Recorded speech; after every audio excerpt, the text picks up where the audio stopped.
नमस्कार, मैं आरबी सिंह यादव और आप देख रहे हैं मेरा YouTube channel RB Singh Yadav editor. आज हम कांग्रेस के जो खाते सीज हुए हैं उस पर बात करेंगे और भाई रवीश कुमार का जो एनालिसिस है उसे भी आपके सामने पेश करेंगे। आखिरकार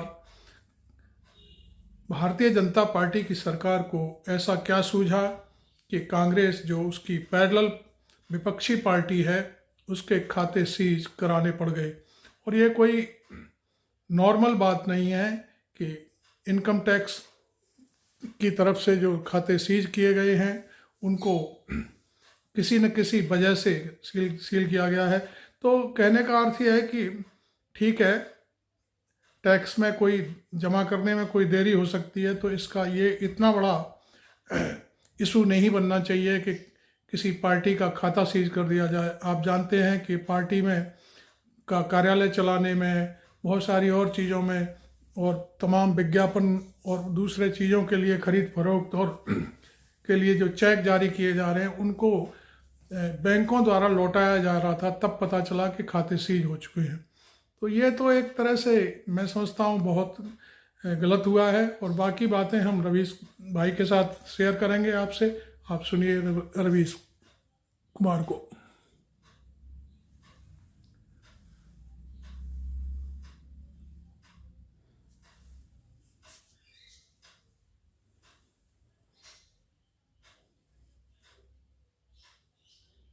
सवालों पर बात करने का दिन है और हम करेंगे भी, क्योंकि अभी भी काफी कुछ इसके बारे में बात करने के लिए बचा है। लेकिन इसी बीच कांग्रेस के कोषाध्यक्ष अजय माकन प्रेस कॉन्फ्रेंस कर जानकारी देते हैं कि कांग्रेस पार्टी के सारे बैंक खाते जब्त कर दिए गए हैं। कांग्रेस जो चेक जारी कर रही थी, बैंक उसे कैश नहीं कर रहे थे। फिर पता चला कि उसके खाते फ्रीज हो गए हैं। कांग्रेस पार्टी किसी को पैसा नहीं दे पा रही। कांग्रेस का दावा है कि 2018-19 के मामले में आयकर विभाग ने यह कदम उठाया। हम खर्च कर ही नहीं सकते। कांग्रेस पार्टी एक भी पैसा, हम लोग, हमारा इलेक्शन कैंपेन, हमारी बिजली के बिल, हमारी तनख्वाहें, कुछ भी हम लोग नहीं खर्च कर पाएंगे। अब हम लोगों ने आज गुहार लगाई है अपीलेट ट्रिब्यूनल में, हम और ऊपर भी जाएंगे। और हम अब जुडिशरी के ऊपर, हम जैसे मैंने कहा, भरोसा अब हमारा जुडिशरी के ऊपर ये है कि वो इसके ऊपर देख करके एक्शन ले। नो वी कांट, मतलब अब जो है, हम लोग बैंक में पैसा जमा नहीं करा सकते, बैंक से हम पैसा ले नहीं सकते, हम कैश रख नहीं सकते। हम लोगों को परसों ये जानकारी मिली कि जो चेक हम लोग इशू कर रहे हैं वो बैंक्स उस चेक को ऑनर नहीं कर रहे हैं।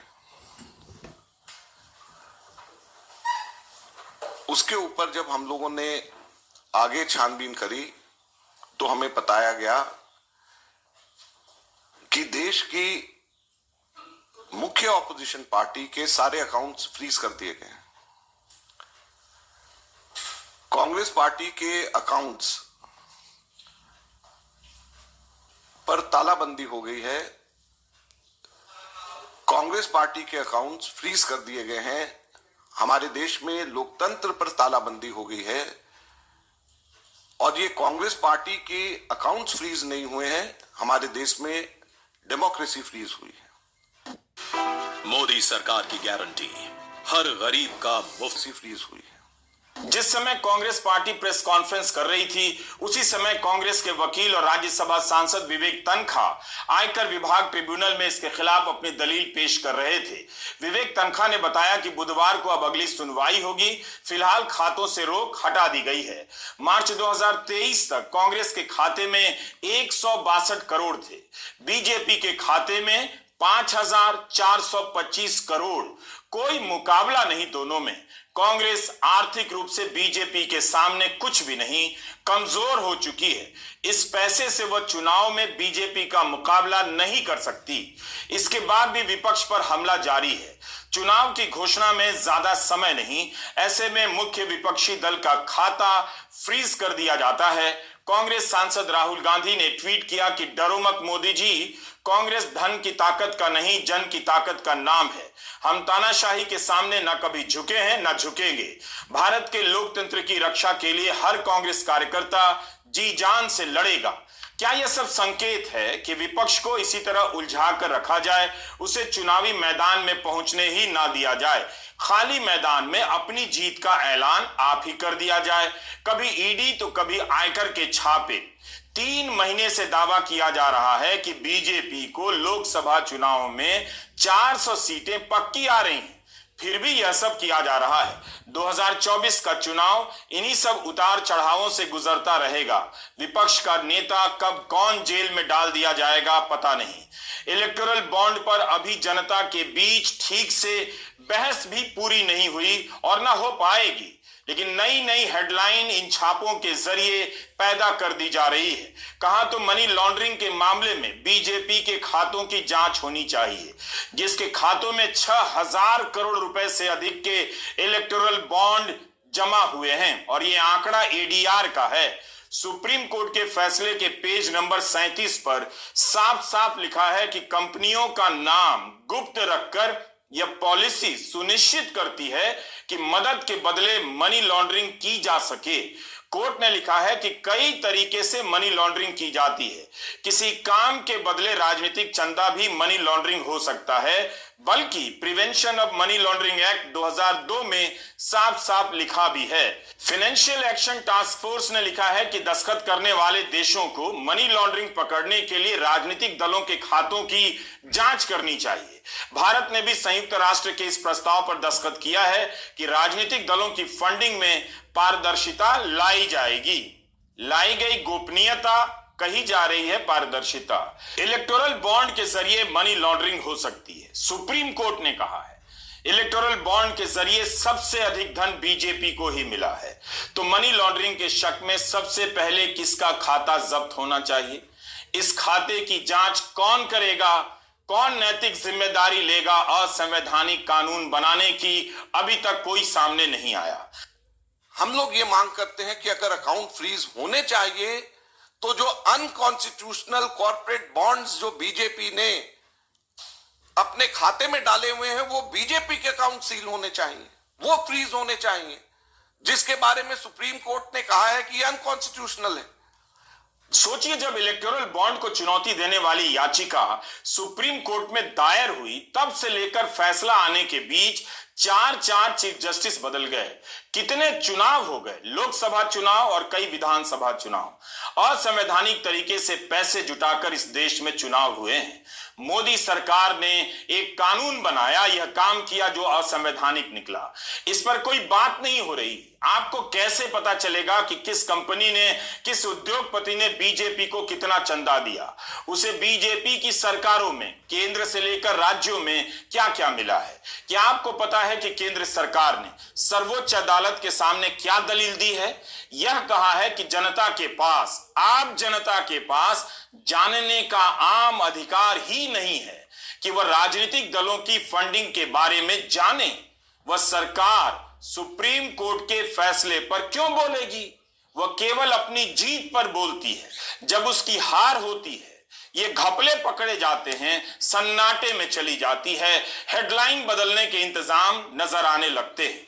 इलेक्टोरल बॉन्ड का मामला वित्त मंत्रालय से भी जुड़ा है। क्या वित्त मंत्री का बयान आया? कानून मंत्रालय से भी जुड़ा है, कानून मंत्रालय का बयान आया। प्रधानमंत्री नरेंद्र मोदी से जुड़ा है, क्या मोदी जी का बयान आया? पूरी की पूरी मोदी सरकार चुप नजर आती है। आधिकारिक बयान नजर नहीं आ रहे।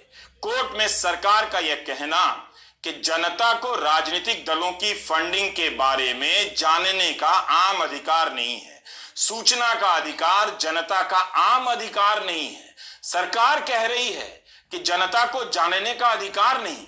पता चलता है कि सरकार की नजर में जनता की क्या हैसियत रह गई है। गनीमत है कि अदालत में केंद्र सरकार की यह दलील नहीं टिकी। और जनता को क्यों नहीं जानना चाहिए कि बीजेपी को कौन सी कंपनी चंदा दे रही है, उसका मालिक किसका दोस्त कहा जाता है, उस कंपनी को मोदी सरकार ने अपनी नीतियों से क्या क्या दिया? अगर जनता को यही नहीं मालूम है, तब फिर उसे क्या मालूम है? प्रधानमंत्री नरेंद्र मोदी किस उद्योगपति के हवाई जहाज में बैठकर चुनावी रैलियां करते रहे? राहुल गांधी ने जब वो तस्वीर दिखा दी अदानी के साथ वाली तस्वीर, तो लोकसभा की कार्रवाई से उसे निकाल दिया गया। पता चलता है कि सरकार सूचना को जनता तक नहीं पहुंचने देने के लिए कितनी मेहनत करती है। आपने ऐसी तस्वीरें पिछले 10 साल में कितनी देखी होंगी। प्रधानमंत्री पर कितने आरोप लगे कि उद्योगपतियों के साथ गहरे रिश्ते रहे हैं, कुछ के साथ और भी गहरे रहे हैं। क्या इन उद्योगपतियों ने कभी इसकी परवाह की? इससे इनका क्या बिगड़ गया? क्या इन्होंने तब अपनी निजता की चिंता की? तो अगर जनता को यह पता चल जाए कि जो उद्योगपति प्रधानमंत्री के साथ फोटो खिंचाता है, मुख्यमंत्री के साथ फोटो खिंचाता है, वह उनकी पार्टी को कितना चंदा देता है, तो क्या हो जाएगा? और यह क्यों नहीं पता चलना चाहिए? जब फोटो नजर आता है तो फोटो के पीछे का लेन देन क्यों नहीं नजर आना चाहिए? 2014 के पहले उद्योगपति सरकार की नीतियों को लेकर बोला करते थे, बजट के पहले अपनी जरूरतों को लेकर चिल्लाया करते थे, बजट के बाद 10 में से 8, 7, 9 नंबर दिया करते थे, लेकिन अब तो चुप हो गए हैं। उनकी आवाज सुनाई नहीं देती। तभी सुनाई देती है जब उन्हें सरकार का समर्थन करना होता है। कई उद्योगपति तो दिन भर सरकार के पक्ष में ट्वीट करते रहते हैं, उससे उन्हें दिक्कत नहीं है, लेकिन चंदा कितना दे रहे हैं ये किसी को पता ना चले, इससे दिक्कत है। 174 एक्सेल फॉर्मूलाज किसे चंदा दे रही है उसका हिसाब बताती थी। इलेक्टोरल बॉन्ड ने कंपनियों के लिए चंदा देना आसान किया या सरकार के लिए कंपनियों की गर्दन दबाना आसान हो गया? सवाल यही है। 2017 के फाइनेंस एक्ट में कितना कुछ बदल दिया गया। पहले नियम था कि 3 साल तक कंपनी मुनाफा करेगी तभी उस मुनाफे का 7.5% तक चंदा दे सकती है। अब यह सीमा हटा दी गई। कंपनियां अब कितना भी चंदा दे सकती हैं। यह तो भयानक है। कर्मचारी को वेतन मत दो, जान ले लेकर खटाते रहो और नेताजी को खुश करने के लिए सारा मुनाफा चंदे के नाम पर दे आओ। क्या यह किसी भी कंपनी के लिए बेहतर है? यही नहीं, जो कंपनी घाटे में है वो क्यों चंदा देगी? उसे क्यों छूट दी गई? उसके पास पैसा कहां से आ रहा है? बैंक का लोन नहीं चुकाएगी, दिवालिया हो जाएगी कि घाटे में है, मगर राजनीतिक दल को चंदा देगी। यह दलील थी सरकार की। यह पारदर्शिता है। क्या हमें पता चलेगा कि घाटे की किस कंपनी ने इलेक्टोरल बॉन्ड बीजेपी के लिए खरीदा और बदले में सरकार ने बैंक का कर्जा उसका माफ किया या नहीं? हर स्तर पर पारदर्शिता खत्म कर दी गई, फिर भी तर्क दिया जा रहा है कि यह कानून पारदर्शी है। आपको दिखाई नहीं देता? गजब है। सामने से आप सभी की आंखें निकाल ली जा रही हैं। पहले सिस्टम था कि जो भी चंदा देगा कंपनी के बही खाते में बताएगा कि किस पार्टी को कितना दिया। 2017 में इस सिस्टम को हटा दिया गया। अब केवल बताना रह गया कि कुल कितना पैसा चंदा दिया गया, किस पार्टी को कितना दिया गया, यह बताने की जरूरत नहीं रही। क्या यह पारदर्शिता है? जनता को भी अंधेरे में रखो, शेयर होल्डर को भी अंधेरे में रखो और फिर अपने नेता को प्रेस कॉन्फ्रेंस में भेज दीजिए कि इलेक्टोरल बॉन्ड बहुत पारदर्शी था। वो भी उस दिन जब सुप्रीम कोर्ट ने कह दिया कि यह कहीं से पारदर्शी नहीं है, पारदर्शी भी नहीं है और यह संवैधानिक भी नहीं है, असंवैधानिक है। आज जब मैं पार्टी के राष्ट्रीय मंच पर बैठा हूं तो कुछ बातें हम कहना चाहते हैं। ये निर्णय एक बहुत ही प्रामाणिक उद्देश्य के लिए लाया गया था। This decision was undertaken for a very laudable objective to bring in transparency in electoral funding. चुनाव में पारदर्शिता हो फंडिंग में, इसके लिए लाया गया था। चुनाव में कैश का प्रभाव कम हो उसके लिए भी लाया गया था। इस बात को समझना बहुत जरूरी है। और हमारे जितने चंदा देने वाले लोग हैं उनकी अपेक्षा थी कि अगर उचित होगा कि हमारे लिए भी गोपनीयता रखी जाए, और ये बहुत अस्वाभाविक नहीं है। मैं आपको एक अपने राजनीतिक अनुभव से बात कहना चाहता हूं। कहीं पर कोई सरकार है तो हम उनको सहयोग करते हैं। अब मान लीजिए वो सरकार हार गई और उनके विरोधी दूसरी जगह आए तो वो उनके खिलाफ हो जाते हैं। इसलिए कोई ईमानदारी से बिजनेस कर रहे हैं तो उनको अपना काम करें, ऐसा विचार था। बताइए तो इलेक्टोरल बॉन्ड किसके लिए पारदर्शी था? यह कैसे पारदर्शी था?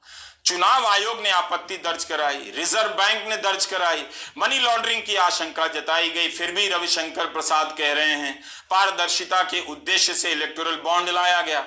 सुप्रीम कोर्ट का फैसला आए कितने घंटे हो गए, वित्त मंत्री कानून मंत्री का कोई बयान नहीं आया। कैसे पारदर्शी है यह कोई नहीं बताता, जनता को पता नहीं, शेयर धारक को पता नहीं, केवल मोदी सरकार को पता है। तो इससे यह पारदर्शी हो गया। हम नहीं जानते कि जो कंपनी विपक्ष के दलों को चंदा दे रही है उसके साथ क्या होता है। चंदे के जरिए आजाद भारत का यह बड़ा या छोटा घोटाला नहीं है, बल्कि खतरनाक घोटाला है। इसके जरिए लोकतंत्र को, जनमत को, मतदाता को अंधेरे में रखने की कोशिश की गई है। जनता को पता ही नहीं चला कि वह किसे वोट दे रही है, राजनीतिक दल को वोट दे रही है या राजनीतिक दल को इफरात पैसा देने वाली कंपनी को। If you are running a business where you are the one who's managing operations, sales, marketing, finances, hiring and everything else, then let me tell you something, you're not really running. अब चुप्पी तोड़नी चाहिए, कबूल करना चाहिए कि इस खेल के पीछे का मकसद क्या था और खेल सामने आ गया है। उन्हें बताना चाहिए कि कोर्ट के आदेश का पालन होगा और ठीक 4 हफ्ते के बाद सारी जानकारियां सार्वजनिक कर दी जाएंगी। राजनीतिक दल भी सहयोग करें और बैंक भी 3 हफ्ते के भीतर ही जानकारी दें। प्रधानमंत्री को यह आश्वासन देना चाहिए। बैंक बहाना न बनाए कि 3 हफ्ते में यह काम नहीं हो सकता। तभी तो जनता चुनाव से पहले देख पाएगी कि इलेक्टोरल बॉन्ड खरीदने वाली कंपनियां कौन सी थीं, शेल कंपनियां थीं या घाटे में चलने वाली कंपनियां थीं। किस कंपनी ने अपने मुनाफे से भी ज्यादा का इलेक्टोरल बॉन्ड खरीदा? क्या इनमें वे लोग भी हैं जिसे विपक्ष प्रधानमंत्री का मित्र बताता है? क्या इन कंपनियों में वे भी हैं जिनके यहां ईडी के छापे पड़ते हैं और वे बाद में डर के मारे इलेक्टोरल बॉन्ड खरीद लेती हैं? कितना कुछ है जानने के लिए। इसकी सच्चाई सामने लाने के लिए प्रधानमंत्री को उसी तरह सुप्रीम कोर्ट के आदेश का पालन करना चाहिए, अपना ध्यान तोड़ना चाहिए। जिस तरह से राम मंदिर के मामले में उन्होंने पालन किया और कोर्ट का मंदिर के उद्घाटन के समय धन्यवाद किया। मैं आभार व्यक्त करूंगा भारत की न्यायपालिका का, जिसने न्याय की लाज रख ली। न्याय के पर्याय प्रभु राम का मंदिर भी न्यायबद्ध तरीके से ही बना। और लोकतंत्र के मंदिर में इलेक्टोरल बॉन्ड के जरिए जो धांधली चल रही थी, जिसे सुप्रीम कोर्ट ने असंवैधानिक बता दिया है, क्या प्रधानमंत्री उसके लिए न्यायपालिका का आभार व्यक्त करना चाहेंगे? पारदर्शिता नहीं आई। इलेक्टोरल बॉन्ड के बाद भी नगद चंदे की राशि में गिरावट नहीं आई है, बल्कि कैश डोनेशन बढ़ा है। चुनाव आयोग ने कानून मंत्रालय को लिखा भी है कि कैश डोनेशन पर रोक लगनी चाहिए। सितंबर 2022 में मुख्य चुनाव आयुक्त राजीव कुमार ने तत्कालीन कानून मंत्री किरेन रिजिजू को पत्र लिखा। नियम के मुताबिक 20,000 रुपए से ऊपर जो भी चंदा होगा, राजनीतिक दलों को सारा ब्यौरा देना होगा। चुनाव आयोग का सुझाव है कि 2,000 से ऊपर के सभी चंदों का सारा डिटेल दिया जाए, तभी फंडिंग में पारदर्शिता आएगी। इसका मतलब इलेक्टोरल बॉन्ड के बाद ही पारदर्शिता आई नहीं, अभी आ रही है। आयोग ने यह भी कह दिया कि कैश डोनेशन कुल चंदे का 20% ही हो और अधिकतम 20 करोड़ हो, उससे ज्यादा नहीं। जस्टिस संजीव खन्ना ने भी लिखा है कि इलेक्टोरल बॉन्ड के आने के बाद भी कैश डोनेशन और अज्ञात गुमनाम डोनेशन में कोई कमी नहीं आई है, बल्कि बढ़ गया है ये डोनेशन। जस्टिस खन्ना ने अपने फैसले में लिखा है कि 2019 से 2022 के बीच राष्ट्रीय दलों के कुल अज्ञात आय में बॉन्ड से मिलने वाली आय 81% थी। 20,000 से कम के रूप में आने वाली राशि कम नहीं हुई। 2014-15 से 2016-17 के बीच 2,250 करोड़ रुपए का चंदा कैश डोनेशन से आया राष्ट्रीय दलों को। 2018-19 से 2021-22 के बीच यह राशि 8,489 करोड़ हो गई। इन वर्षों में अज्ञात सूत्रों से आने वाली आय का प्रतिशत 66% से बढ़कर 72% हो गया। सभी पार्टियों की कुल आय में इलेक्टोरल बॉन्ड की हिस्सेदारी 58% ही बढ़ती है, यानी अन्य स्रोतों का 42% का हिस्सा रह जाता है। जाहिर है पारदर्शिता की दलील खोखली नजर आती है। यही नहीं, एडीआर और कोर्ट में दाखिल आंकड़ों से पता चलता है कि इलेक्टोरल बॉन्ड से बीजेपी को सबसे अधिक चंदा मिला है। 55% चंदा उसे ही मिला है, कांग्रेस को 9%। तो इतना अंतर है दो राष्ट्रीय दलों में। कहीं से इस बॉन्ड के जरिए बराबरी का मैदान नहीं बनता है। इससे जुड़ा हर डेटा बता रहा है कि एकमात्र बीजेपी को फायदा हुआ है। गोदी मीडिया से विपक्ष की खबरों को रोककर विपक्ष चुनाव ना लड़ सके, उसकी आर्थिक क्षमता को कमजोर कर बराबरी का मैदान तैयार नहीं किया जाता है। लेकिन जो लेवल प्लेइंग फील्ड की बात करते हैं उसके बारे में मुझे एक ही बात कहनी है, फील्ड लेवल का है या लेवल का नहीं है, ये तो उन्हीं के बारे में तय होगा ना जो फील्ड के अंदर हैं।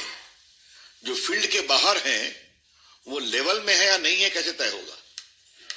आप फील्ड में है या नहीं कौन तय करता है? जनता तय करती है। तो अगर देश की जनता ने बहुतों को फील्ड से बाहर कर दिया है, वो लेवल प्लेइंग फील्ड की बात करते हैं, तो और हम क्या बताएं? आप समझते हैं मेरा इशारा किसकी ओर है? बहुत से लोगों को चुनाव में एक सीट भी नहीं मिलती है। आपने पुराने बड़े बड़े प्रभाव के क्षेत्रों में, इसलिए वो बात अलग है, छोड़ दीजिए।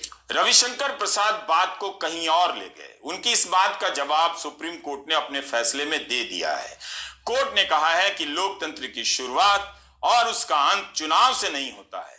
चुनाव की प्रक्रिया की अखंडता महत्वपूर्ण है, यानी प्रक्रिया में बराबरी नहीं है, उसमें दोष है, उसमें भेदभाव है। रविशंकर प्रसाद एक और तथ्य भूल गए। चुनावी फंड जरूरी है, लेकिन इसी दौर में सीपीएम अकेली पार्टी रही जिसने न सिर्फ इसे असंवैधानिक, अवैध और अनैतिक माना, बल्कि इलेक्टोरल बॉन्ड से कोई चंदा नहीं लिया। क्या ये बड़ी बात नहीं है? नैतिकता यह होती है। सीपीएम ने सुप्रीम कोर्ट में इसे लेकर याचिका दायर की थी, उसकी याचिका की जीत हुई है। यह अकेली पार्टी है जिसने इलेक्टोरल बॉन्ड से चंदा नहीं लिया। बीजेपी राष्ट्रवाद की बात करती है, कम से कम उसे ऐसा साहस दिखाना चाहिए था। The Supreme Court verdict on the electoral bonds is welcome, and it is in a sense also a historic verdict. The CPIM is one of the petitioners which asked for the scrapping of the electoral bonds because this scheme is the legalization of political corruption. The Supreme Court bench unanimously termed this scheme as being unconstitutional and violative of the various constitutional provisions, and also struck down the amendment to the Companies Act that permitted this legalization of political corruption, and now this list will also be made public. That is good for democracy. हर सवाल को vote से सही गलत आप साबित नहीं कर सकते, सुप्रीम कोर्ट ने यही कहा है। जनता ने इलेक्टोरल बॉन्ड पर वोट नहीं दिया है, उसे तो कुछ पता नहीं कि कौन कितना चंदा दे रहा है। यही सवाल तो इलेक्टोरल बॉन्ड के समय उठा कि चुनावी मैदान में बराबरी इससे नहीं बनती है। जनता को सूचना ही नहीं है कि बीजेपी के लिए इलेक्टोरल बॉन्ड कौन खरीद रहा है, कौन है जो बीजेपी को ज्यादा चंदा दे रहा है, दूसरे दलों को चंदा देने वाली कौन सी कंपनियां हैं, क्या पता कई सारे न्यूज चैनल निकल आए। कपिल सिब्बल ने सुप्रीम कोर्ट में यही तो कहा कि अगर सूचना सही नहीं है, मुक्त नहीं है, तो वोट देने की स्वतंत्रता प्रभावित होती है। इस सूचना में यह भी शामिल है कि राजनीतिक दलों को पैसा कौन कौन दे रहा है। जनता को पता नहीं कि कौन चंदा दे रहा है, मगर सरकार को पता है कि कौन चंदा दे रहा है। इससे तो चंदे का झुकाव सरकार की तरफ ही रहेगा, और आंकड़े भी यही बताते हैं। तो चुनाव में मतदाताओं से ज्यादा कंपनियों का प्रभाव हो जाएगा, सिब्बल ने कहा। भाजपा की सरकार, मोदी सरकार की गारंटी। कंपनियां चंदा दें, इलेक्टोरल बॉन्ड खरीदें और उनकी पहचान गुप्त रखी जाएगी, उसमें मनी लॉन्ड्रिंग नहीं है। लेकिन जब गैर मान्यता प्राप्त दलों को कोई कंपनी चंदा दे दे तो उसे आयकर विभाग का नोटिस जा रहा है, मनी लॉन्ड्रिंग की जांच हो रही है। इससे पता चलता है कि सरकार की दलीलों में कितना अंतर विरोध है। इकोनॉमिक टाइम्स की अनुराधा शुक्ला की यह रिपोर्ट 5 फरवरी की है। आयकर विभाग ने गैर मान्यता प्राप्त राजनीतिक पार्टी को चंदा देने वाली कंपनियों और करदाताओं को नोटिस भेजा है। इन्होंने उन दलों को चंदा दिया है जो चुनाव आयोग में रजिस्टर्ड हैं लेकिन मान्यता प्राप्त नहीं है। आयकर विभाग ने बताया है इस खबर में कि ऐसे 5000 नोटिस भेजे गए हैं। सूत्रों के हवाले से रिपोर्ट हुआ है कि ये जानने के लिए नोटिस भेजे गए हैं कि क्या छोटी पार्टियों को चंदा देकर टैक्स से बचने और मनी लॉन्ड्रिंग की कोशिश की गई थी, तो क्या यही कोशिश बड़ी पार्टियों को इलेक्टोरल बॉन्ड देकर नहीं हुई होगी या नहीं हो सकती है? इसकी जांच तो होनी चाहिए, मगर कब होगी? जस्टिस खन्ना ने अपने फैसले में लिखा तो है, और जो आंकड़े भी बताते हैं, उनका अध्ययन बताता है कि राजनीतिक दलों को कौन चंदा देता है। इसे गुप्त रखकर मतदाता के अधिकार का उल्लंघन किया जा रहा है। जस्टिस खन्ना लिखते हैं कि मेरा निष्कर्ष है कि यह योजना राजनीति में असंतुलन पैदा करती है। चीफ जस्टिस डीवाई चंद्रचूड़ ने भी कहा है कि राजनीतिक चंदे में नीतियों के निर्माण को प्रभावित करने की क्षमता होती है। जब जानकारी होगी तो मतदाता जान जाएगा कि जो नीति बन रही है उसका चंदा देने वाली कंपनी से संबंध है या नहीं। तो हर बात का जवाब कोर्ट ने दे दिया है। सरकार की हर दलील ध्वस्त हो गई है। इलेक्टोरल बॉन्ड के जरिए किस कंपनी ने बीजेपी को कितना चंदा दिया, इंतजार उस जानकारी का है। क्या समय पर जानकारी आएगी या अदालतों में याचिका डालकर इसे चुनाव तक टलवा दिया जाएगा? बड़ा सवाल यही है। अगर चुनाव से पहले इलेक्टोरल बॉन्ड की ये जानकारियां सामने नहीं आती हैं, तब इस फैसले का कोई महत्व नहीं रह जाएगा। इस फैसले का महत्व तभी तक है जब मार्च के महीने में 4 हफ्ते का समय पूरा होते ही चुनाव आयोग की वेबसाइट पर इलेक्टोरल बॉन्ड खरीदने वाली एक-एक कंपनियों और व्यक्तियों की जानकारी प्रकाशित कर दी जाए। जनता देखे, पत्रकार देखें और इस पर बहस हो। नमस्कार, मैं रवीश कुमार। Thank you.